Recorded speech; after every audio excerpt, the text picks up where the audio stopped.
Hello everyone and welcome back to my page, Messages from Venus. This is the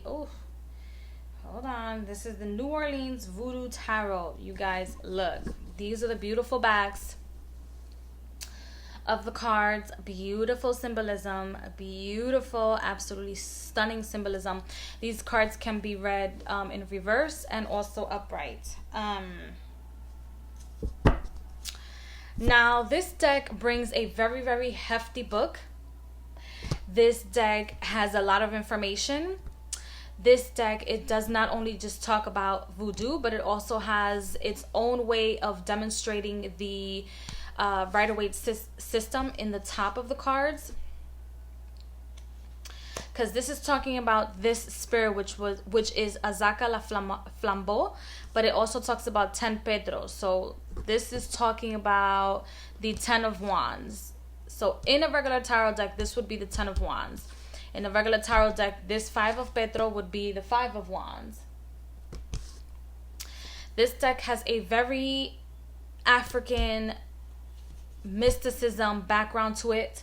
Unlike the Tarot of the Orishas, which is more a Caribbean feel to it, this deck uses Roman numerals. This deck uses beautiful artwork that's not contemporary artwork to depict the energies of all of the saints, all of the gods and goddesses and their aspect in this deck.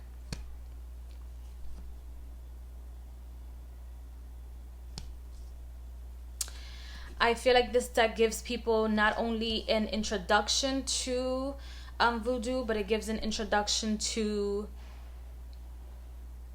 the different aspects of voodoo, because a lot of people just look at voodoo and they're like, oh, let me just, the regular gods and goddesses. So, for example, Ogun, Yemanja, they have Oya here. It's like the regular gods and goddesses, but in voodoo they have different avatars. And this deck explains the avatars. This deck explains the history of voodoo.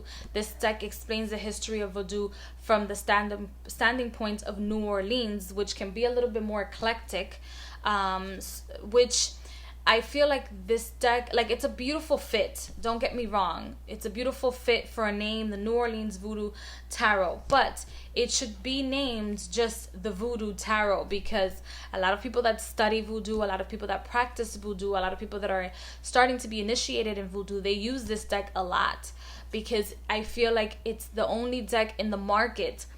Not even the Orishas tarot deck can incorporate all the aspects and all the avatars like this deck has accomplished, and the way that it runs your DNA and the way that it runs your intuition. It not only talks about African history, it talks about the history of a form or aspect of spirituality. I don't consider this deck whitewashed, even though you mostly see people of color in this deck. But I don't consider it whitewashed because voodoo derived from African traditions. And so therefore, it will only make sense that you see people of color or black people in this deck. But it's like I tell you, Zuli Frida, Dambo, or Damboy. I'm sorry if I'm mispronouncing it. She's not shown here or portrayed here as a black person. She looks like a mista or misto, somebody that's like a mixed breed of a human.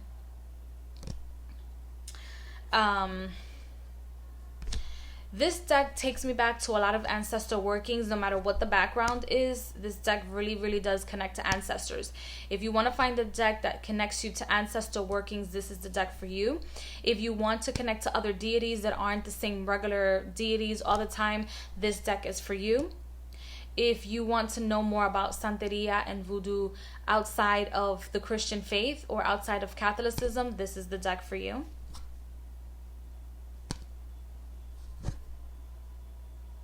I love the fact that this deck does incorporate a form of meditation, a form of inner knowing as well.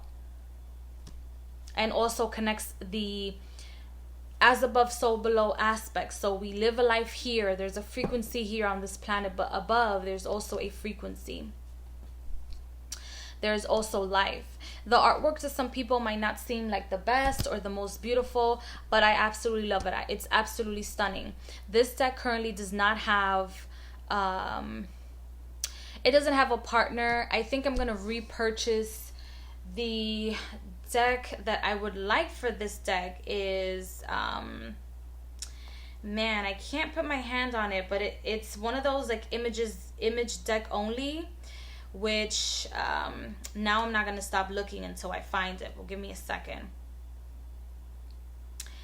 It is the Souls cards. I gave up one of the Souls cards, so I only have the one with the blue back. So I think I'm gonna repurchase the one with the red back, and use it in connection with this deck, because I feel like I've tried to pair it with other decks and it just doesn't work. But I feel like the colors used in the Soul cards, either one or two, is beautiful with this deck, because this deck, you don't need to know the different types of elements too much, even though I do feel like this deck is more for people that have studied their system, that have studied the Rider-Waite-Smith system, and that know a little bit about voodoo and Santeria, for you to be able to read with it, so that you are able to understand the characters within the cards, which most of which are human. But I feel like that deck would compensate this deck, and the energy that deck has, and the type of colors that they use really goes together with this deck.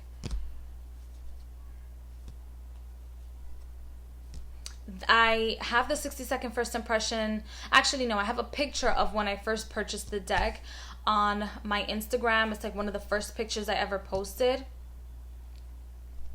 But if you guys don't want to use the cards, or if you feel like you won't connect with the cards, again, there is nudity in this deck. You guys can purchase the book and try to learn a little bit about Santeria, so that you understand that it's not something that has to do with the devil and we're so bad and all of this. It's nature-based. It's a nature-based religion, a nature-based form of spirituality, whatever you want to call it.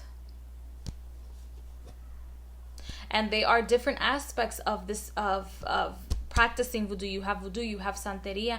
You also have, which some of the aspects of the spirits used in voodoo are used also in the spiritual practices practiced in Brazil. I don't remember the names of the practice, but you see some of them in this deck.